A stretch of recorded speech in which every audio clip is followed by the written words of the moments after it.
From November 14th to 21st, we're inviting you to join us for a powerful trip to Ghana.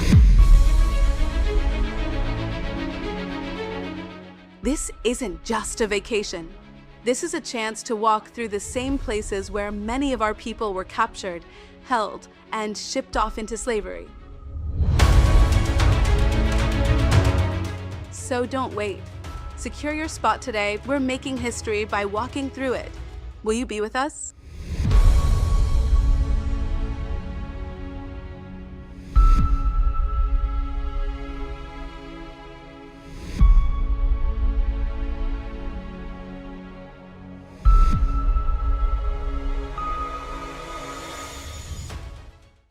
I came across an old clip of some sisters talking about not being able to find a job in Miami, Florida, due to not being able to speak Spanish. Check it out. But most of his words were that he couldn't place us because we wouldn't be able to communicate with the other employees. Right. All of whom were Spanish. And I said, you don't need to speak or communicate with the other employees because you're on the floor by yourself. He said, but all the supervisors spoke Spanish too, and we needed to communicate with them. I feel like if I want to learn Spanish to be able to compete with them, then I think I should be able to do that on my own. I don't think you and no one else should be able to tell me that I have to have Spanish. Not Especially in my country. Yeah, this is America, they forget. This is not Castro's Cuba. Now, if I don't mind them. I think they should come over and learn our language. And then if they do have the both languages, that's better for them in the job market. Don't tell us we have to speak your language in order to keep a job here in America. That doesn't make sense. So as you saw there, they were talking to the interviewer, basically saying this is not Castro's Cuba, right? Now, of course, you know, in Miami, Florida, there's a large Cuban population. Now, that mass immigration took place when the Cubans did not like when Fidel Castro took over from Batista, right? So they came to the United States.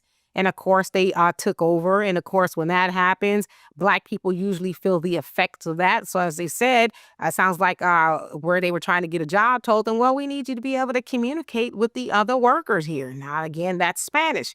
Now, recently, President Donald Trump signed an executive order saying that English is now the official language of America. Now, of course, that's on the federal level, right? Because before, it basically said that there has to be these initiatives and things like that to help with people who do not speak English. But I guess Trump is saying, nah, English is the language here. You need to be able to speak that. We don't need to be able to speak what you speak, right? Now, if you go to another country, they're not going to say, well, we got to learn how to, what do you speak? Oh, I speak English. Okay, we got to all learn how to speak English in order to get people jobs. Nah, you just going to have to figure it out, right? Now, I've been to Tokyo, Japan. I've been to South Africa, although they speak English there.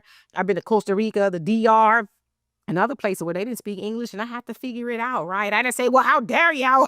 You need to learn how to speak what I'm speaking. Nah, I just figured it out, whether it was Google Translate or whatever the case is. But isn't it funny that even then, Black Americans were saying, hey, we're being harmed by immigration. We can't even get jobs because we can't speak Spanish.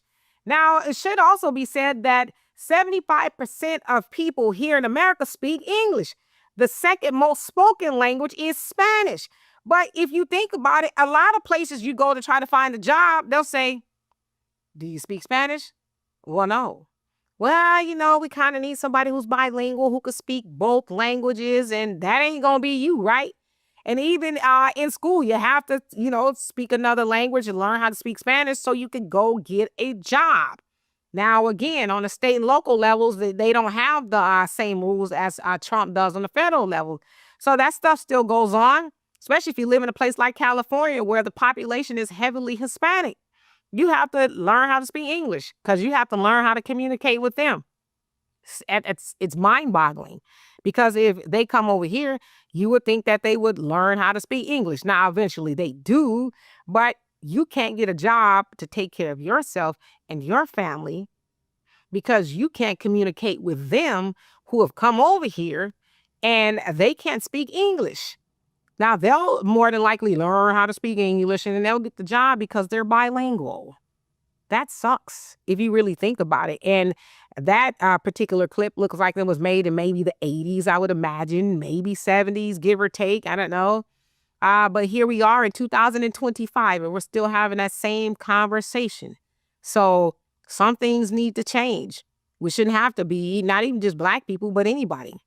You should have to be able to speak Spanish to get a job. That should be your American right, to be able to speak English first so that you can work. I don't know. Y'all tell me what you think of that. So anyway, for more insightful commentary, please subscribe to this channel and my channel, The Demetra Kaye Show, here on YouTube.